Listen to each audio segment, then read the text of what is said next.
sa pagpapatuloy ng ating istorya. Sa sandaling yun, umalimbukay ang hangin ng pakawalan ni Wei Feng ang kanyang makapangyarihang kasanayan na tinatawag na Moonlight Returning to the Feathers. Buong lakas itong tumama kay Li Xiaofan, subalit sa isang iglap lamang, tila walang kahirap-hirap na sinalag ito ni Li Xiaofan, ang bigwas ng sariling enerhiya ay bumalik kay Wei Feng, dahilan upang siya'y mapasamid ng dugo. Nanginginig ang kanyang isipan sa pagkagulat at takot, ano ang nangyayari sa batang ito, paano siya biglang naging ganito kalakas? Bago pa man makalayo si Wei Feng, kumilos si Li Xiaofan na parang kidlat na bumabagtas sa kalangitan. Gamit din ang parehong kasanayan na Moonlight Returning to the Feathers, sa isang kisap mata ay nakarating siya sa likuran ni Wei Feng. Nang masilayan ito, nanlaki ang mga mata ni Wei Feng, puno ng pagtataka at pangamba. Ito ba ang Moonlight Returning to the Feathers? Bakit ang kanyang abilidad ay higit na mas mataas kaysa sa akin? Sa kawalan ng pag-asa, ipinikit na lamang niya ang kanyang mga mata, at sa kanyang isipan ay umalingaw-ngaw ang tanong, ito na ba ang aking katapusan? Ngunit sa halip na maramdaman ang matinding presensya ni Li Xiaofan, bigla siyang napamulat. Sa kanyang harapan, tumambad si Fang Lingxiao, malamig ang ekspresyon, nakatutok ang mga daliring nababalutan ng bughaw na enerhiya sa noo ni Li Xiaofan. Halos hindi makapaniwala si Wei Feng at mariing bulalas, bakit mo ako iniligtas? Bahagyang sinulyapan ni Fang Lingxiao si Wei Feng, malamig ang tinig na nagwika, maaari na kayong umalis, sinabi ko na, hindi ko kukunin ang inyong mga buhay, at sa kanyang isipan ay lihim na idinagdag, ang karma ng taong ito ay magiging napakahalaga sa hinaharap. Agad namang hinila si Wei Feng palayo ng Vice Sect Leader at lumipad silang tatlo para makaalis, kasabay nito, mariin nagwika ang Vice Sect Leader, Wei Feng, aalis na tayo, bago tuluyang lumisan, mariin itong nagwika kay Fang Lingxiao at nagpaalam, Senior, muli pa tayong magkikita, ingat po kayo. Habang lumalayo, makikita si Wei Feng na namimilipit sa sakit, halos mabaliw sa galit, hinahablat ang sariling buhok at mariing nagwika sa kanyang isipan, sumpa, magsasanay ako ng walang humpay at tiyak na ipaghihiganti ko ang lahat ng ito. Samantala, si Li Xiaofan ay nanginginig, ang kanyang mga mata ay nagliliyab sa kulay lila, at paulit-ulit na nagwawala ang kanyang tinig, papatayin kita, papatayin kita, papatayin kita. Nang masaksihan ito, nanatiling malamig ang titig ni Fang Lingxiao habang nakaibaba ang tingin, mariin niyang winika sa kanyang isipan habang dahan-daang inilalapat ang kanyang kamay sa ulo ni Li Xiaofan, hayaan mong makita ko kung sino ang naglagay ng selyo sa iyo. Sa isang iglap, natagpuan ni Fang Lingxiao ang kanyang sarili sa loob ng kamalayan ni Li Xiaofan, ang paligid ay nagliliwanag sa kulay lila, tila isang sinaunang selyo ang bumabalot sa kanyang kinatatayuan, tumingin siya sa sahig at doon ay nasalayan ang isang pamilyar na marka, mariin niyang bulong, Heavenly Spirit Flower Pupil. Ngunit bago pa siya makapag-isip, isang tinig ang biglang umalingaw-ngaw, puno ng kumpiyansa at kapangyarihan, narito ka na rin sa wakas, 100,000 taon na ang lumipas. Hindi ba? Napaatras si Fang Lingxiao sa gulat, mabilis na iniikot ang kanyang tingin sa paligid at mariing sumigaw, Lan Yunaw. Muling umalingaw-ngaw ang tinig, malamig ngunit puno ng yabang, taglay ko ang Heavenly Spirit Flower Pupil, at ang aking buhay ay kasing haba ng langit at lupa, hindi ko inakalang buhay ka pa rin hanggang ngayon. Sa malamig na tinig at may halong pagtataka, mariing sambit ni Fang Lingxiao, Lan Yunaw, buhay ka pa rin. Patuloy na sambit ng tinig na may kakaibang kalmadong nangingibabaw sa paligid, ano na nga ulit ang tawag doon, oo, ang Heavenly Tao Immortal Body. Kasunod nito'y malamig na tawa at mariing dagdag, mas higit ito kaysa sa aking Heavenly Spirit Flower Pupil, gago ka, tunay kang mapalad na nilalang, at biglang sumiklab ang inis sa kanyang tinig, ngunit lubusan mo talagang winasak ang buhay ng gwapong ito. Nang marinig yun, bahagyang yumuko si Fang Lingxiao, ipinikit ang kanyang mga mata at mahinaong nagwika, ang mga taong lumipas, tunay na naging mabigat para sa iyo. Sa sandaling yun, lumitaw ang isang anyo ng matandang lalaki na may mahabang balbas. Ang kanyang dibdib ay may malaking butas na tila tanda ng isang malupit na sugat, mariin itong winika, nagbago ka. Tila ang magulong mga alaala sa iyong panloob na ubod ay unti-unting nag-alis ng iyong pagkatao bilang tao, at may halong inis na idinugtong, hindi ka na kasing interesante tulad ng dati. Dito, nanlaki ang mga mata ni Fang Lingxiao, gulat na gulat habang nakatitig sa hubad na anyo ni Lan Yunaw. Kasabay nito, mariing sambit ni Lan Yunaw, akala ko'y paghihintayin mo pa ako ng 100,000 taon. Nang masilayan ang wangis ni Lan Yunaw, Agad na nagtanong si Fang Lingxiao, puno ng pagkabigla, bakit ka naging ganito?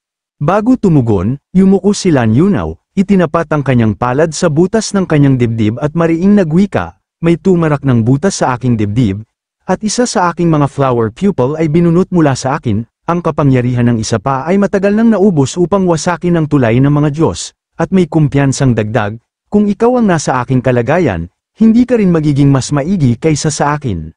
Patuloy na sambit ni Lan Yunao habang seryosong nakatitig kay Fang Lingxiao, may halong awa ang kanyang ekspresyon, ang mga flower pupil ay dapat magtulungan upang sumipsip ng espiritual na enerhiya ng langit at lupa upang mapanatili ang buhay, sa aking kasalukuyang kalagayan, isa na lamang akong abang nilalang na kumakapit sa kaawa-awang pag-iral, at may mapait na ngiti niyang idinugtong, dati, ako'y makisig at hinahangaan, ngunit ngayon nauwi ako sa ganitong anyo.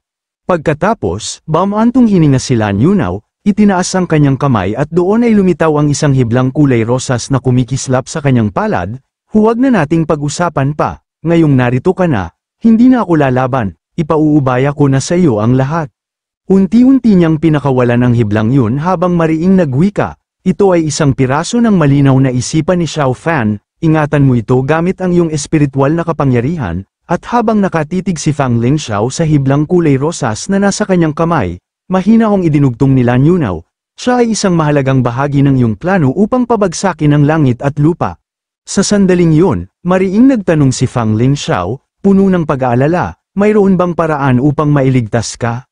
Agad na tumugon si Lan Yunao, mahinahon ang tinig habang nakayuko, wala na, at may dagdag pa, kung nakabalik ka 30 taon na ang nakalipas, marahil ay may pag-asa pa. Ngunit ngayon, wala na, mariin pa niyang winika, umalis ka na, ang huling piraso ng aking kapangyarihan ng kaluluwa ay may napakahalagang layunin.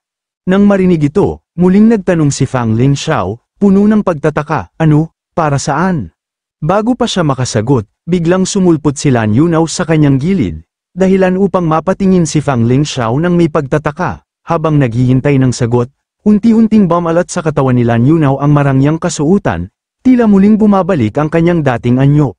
At doon, nasalayan ang maamo at batang mukha ni Lan Yunao, makisig na parang isang Diyos ng kagwapuhan, mahinahon niyang winika, puno ng dignidad, syempre, ito'y upang ihanda ang aking huling paglitaw at ang aking huling testamento. Patuloy na sambit ni Lan Yunao na may mahinahong ekspresyon, habang nakatalikod kay Fang Lingxiao, ang isang gwapong tulad ko ay hindi maaaring lisanin ang mundong ito na mukhang wasak at kaiyahiya. Dagdag pa niya na may kumpiyansa, kung titignan mo tayong dalawa na magkasama rito, hindi ba't para bang bumabalik tayo sa mga panahong magkasama tayong naglalakbay at nakikipagsapalaran? Oo nga, kalmadong tugon ni Fang Lingxiao, habang sa kanyang isipan ay bumabalik ang mga alaala ng kanilang nakaraan. Sa isang iglap, sumili ang tanawin ng isang dambuhalang demonic beast na nakahandusay sa gitna ng kagubatan, sinisikatan ng araw, sa gilid ng halimaw na yun, nakatayo sina Fang Lingxiao, Lan Yunao, at isang babaeng kasama nila, mariing sambit ni Lan Yunao, puno ng kumpiyansa at kasiyahan, napakasarap ng laban na ito, tunay na nakakaadik sa damdamin. Agad namang sumagot si Fang Lingxiao, may halong inis ang tinig, kung hindi ka lang pabigat, matagal ko nang napatay ang mga demonic beast na ito.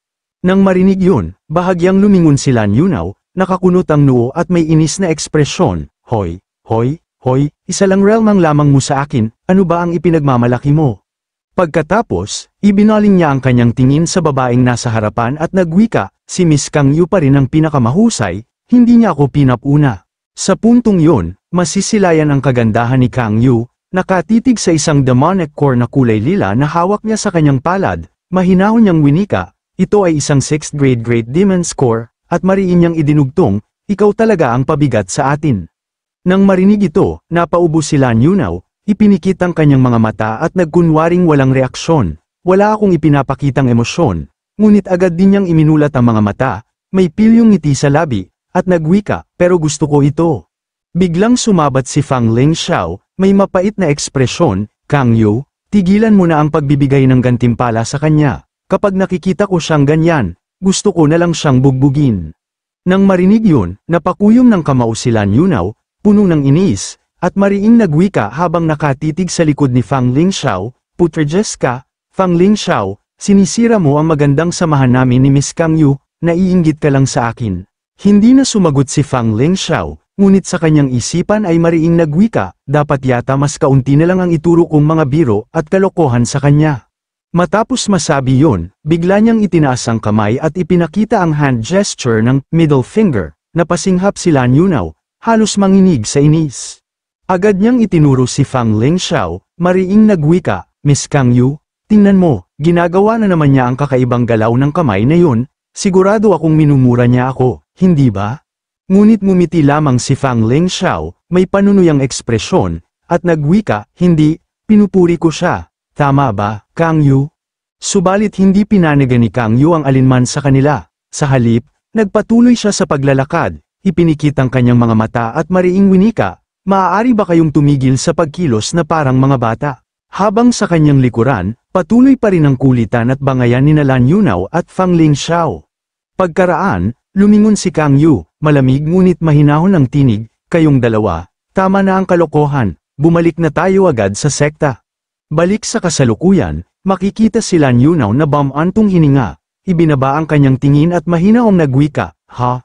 Nang lumaon, matapos kong kulitin si Kang Yu ng matagal, doon ko lang nalaman na ang galaw ng kamay na iyon ay isang sumpa laban sa akin, pabulong pa niyang idinugtong, puno ng mapait na ngiti, kaya pala kakaiba ang ngiti ni Miss Kang Yu noon. Patuloy niyang sambit, ngayoy may seryosong ekspresyon, sayang lamang, tungkol kay Miss Kang Yu, ngunit hindi na niya tinapos ang pangungusap, sa halip, mariin siyang nagtanong, sabihin mo, kumusta ang aking anak?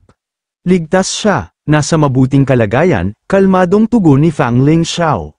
Mabuti naman, sagot ni Lan Yunaw, bahagyang lumuwag ang kanyang tinig. Ngunit bigla niyang itinuro si Fang Lingxiao, puno ng inis at galit ang tinig, sumpa, dahil sa iyo. Hindi ko man lang naranasan ang pagbabalik ng mga dahon sa kanilang ugat, gago ka.